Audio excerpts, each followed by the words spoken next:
Hey, Jeff Howard here at Kiteboarding.com. We want to talk about a few little points about a board. And what I'm going to talk about now is rocker and how that affects the different boards riding or how it could feel different to you. Now, what is rocker? Rocker is the angle from tip to tip. That arch in the board, when the board is laying flat like this, it's the design all the way from tip to tip.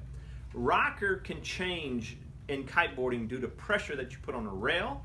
Rocker can change as well as how much pressure you put on each edge of those tips as well. So what I want to talk about is usually in a kiteboard you're going to see a three-stage rocker. And what does three-stage? Three-stage means you've got one, which is the rocker in between your feet, and then you have a rocker at each tip. So that's like a three-stage rocker. You've got 1, 2, and 3 at the tips. So that the reason that a kiteboard has a three-stage rocker is because on a wakeboard you're being pulled by a boat, which is consistent pressure being pulled on you. A kite that can vary depending on if you're pulling back on the kite, you're slowing down. So what you want to do is you want to have a flatter surface area in the center, which gives you your upwind ability, your lift on the board as well. If you put too much rocker in a board, what happens is instead of skipping on the water, you begin to push the water. And that you have to be at a certain speed to get a certain rocker to keep skipping. So it's very important that you get a three-stage type rocker, as well as what happens with rocker is that can also help you carve in your turns. So if you can make a board like the Crazy Flies, these are designed with tip flexes in all different ways. So for instance, you're on one side, let's say you're on the heel side type of the board.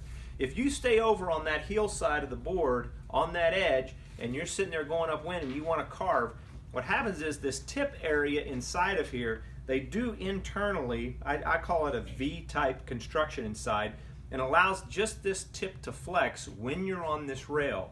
Now when you flatten out and you push the whole board into the water to carve a hard turn, and the water loads across this tip, this will actually stiffen up and take that load and give you a really good pop.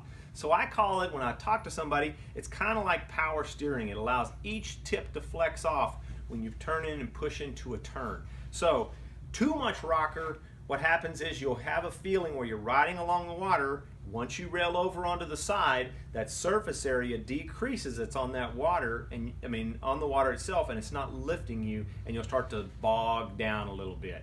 You'll flatten the board back out, you'll power your kite back up, and then you'll take off again. And when you start to edge over again, it will start slowing down. That's too much rocker. There's a fine line in designing a board that'll get the nice skip at a kiteboarding type speed, a standard speed, as well as having a controlled flex. So if you get a board that's a really thick type twin tip board, there is no flex in that. It is staying the same rocker and everything else. That's why you'll see a lot of the older type boards, they do not flex under your load.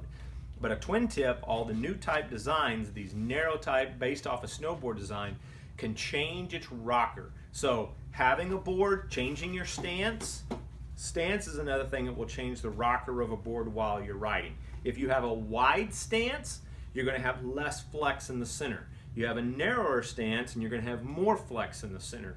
Depending on your weight again, all of those little factors will come into play. So picking out a board, a lot of people say, oh, that one will just work for me. No, that's why we ask you your weight. We ask you your wind speed that you're riding in, how aggressive you like to ride. To find the right board, a good person to guide you to get the right board will know all these things. If they don't ask those, they do not know. They're just selling you what they've got. It is so nice to fit a board and knowing that in the rocker line. Anyway, that's Jeff Howard here at Kiteboarding.com, just to educate you further.